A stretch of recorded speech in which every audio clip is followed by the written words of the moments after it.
나이가 든다는 것, 여러분은 어떤 생각이 드세요? 아마도 쇠퇴, 상실, 이런 좀 어두운 단어들이 먼저 떠오를지도 모르겠습니다. 하지만 만약에요, 이 노년이라는 시간이 단순히 늙어가는 과정이 아니라 우리 삶의 가장 깊은 의미와 목적을 묻는 그런 시간이라면 어떨까요? 오늘 이 시간에는 개혁주의 신앙의 눈으로 노년의 삶을 완전히 새롭게 한번 들여다보려고 합니다. 70세 이후의 삶. 흔히들 인생의 겨울이라고 말하잖아요. 활발했던 사회적 역할은 점점 줄어들고, 몸은 예전처럼 따라주질 않죠. 세상은 마치 이 시기를 그냥 잘 관리하고 조용히 견뎌내야 하는 마지막 단계처럼 여기는 것 같아요. 자, 여기 이 표를 한번 보세요. 두 관점의 차이가 정말 극명하게 드러나죠.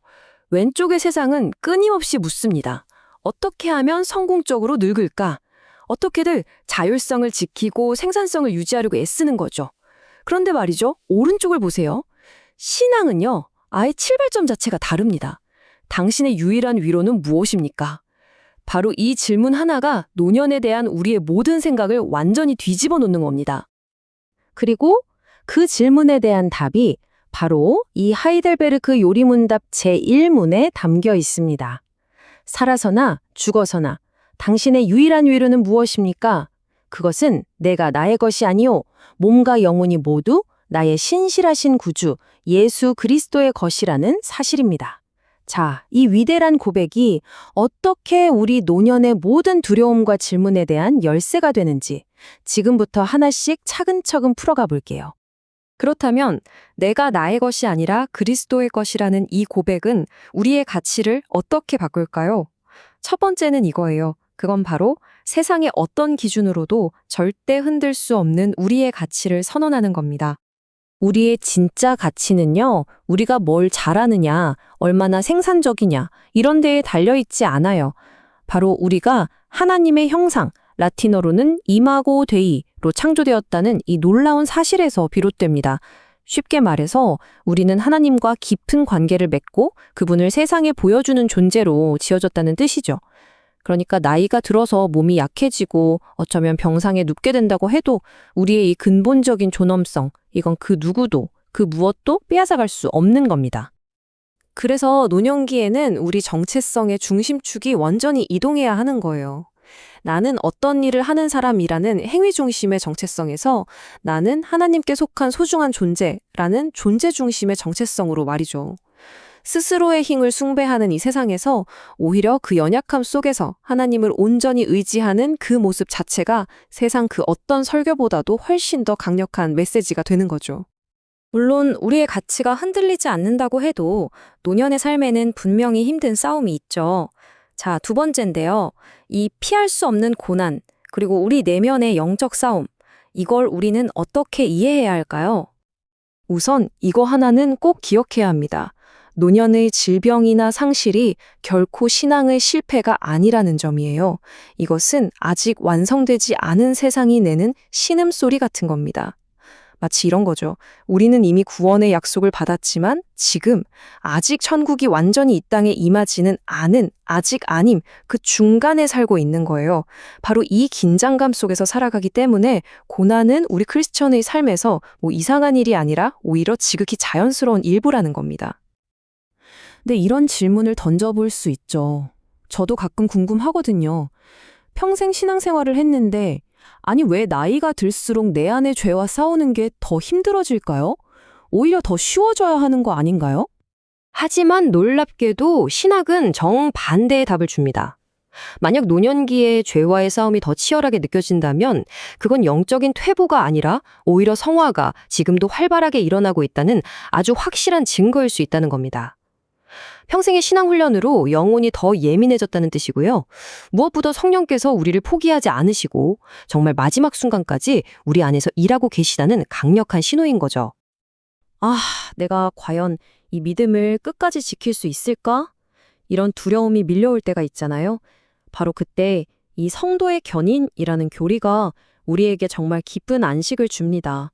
핵심은 이거예요. 우리의 구원은요. 내가 하나님을 얼마나 꽉 붙잡고 있느냐, 여기에 달린 게 아니라 하나님께서 나를 절대로 놓지 않으신다는 사실, 바로 거기에 달려 있다는 겁니다.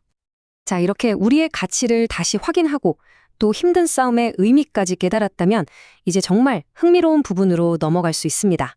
세 번째, 노년은 모든 것에서 물러나는 은퇴가 아니라 하나님이 주시는 새로운 임무를 받는 시간이라는 것. 네, 맞아요. 세상 직업에서는 은퇴할 수 있죠. 하지만 하나님의 부르심, 여기에는 은퇴가 없습니다. 그냥 새로운 임무가 주어질 뿐이에요. 우리의 이력서는 끝났을지 몰라도 하나님 나라에서의 사명은 우리의 마지막 숨이 멎는 그 순간까지 계속됩니다. 자, 그럼 그 네 가지 위대한 소명이 뭘까요? 바로 이겁니다. 첫째는 다윗처럼 선포자가 되는 거예요. 평생 경험한 하나님의 신실하심을 다음 세대에 아주 생생하게 증언하는 역할이죠. 둘째는 모세와 같은 지혜자의 역할입니다. 영혼의 관점에서 인생의 지혜를 나눠주는 거죠. 셋째는 성전의 안나와 같은 중보자입니다. 그저 그 자리에 존재하는 것만으로 또 기도로서 교회를 든든히 지키는 파수꾼이 되는 거예요. 그리고 마지막 넷째는 아브라함처럼 더 나은 본향을 향해 나아가는 순례자로서 평안하게 죽음을 맞이하는 그 모습을 보여주는 겁니다. 자, 지금까지 정말 놀라운 신학적 진리, 그리고 새로운 사명에 대해 이야기했잖아요. 그럼 이걸 어떻게 우리의 실제 삶, 특히 죽음이라는 마지막 순간에 적용할 수 있을까요? 네 번째 주제는 바로 믿음의 마지막 행동, 죽음을 마주하는 우리의 자세입니다. 여기에 존 파이퍼 목사님의 미래의 은혜에 대한 믿음이란 개념이 아주 실제적인 도움을 줍니다. 이게 뭐냐면요.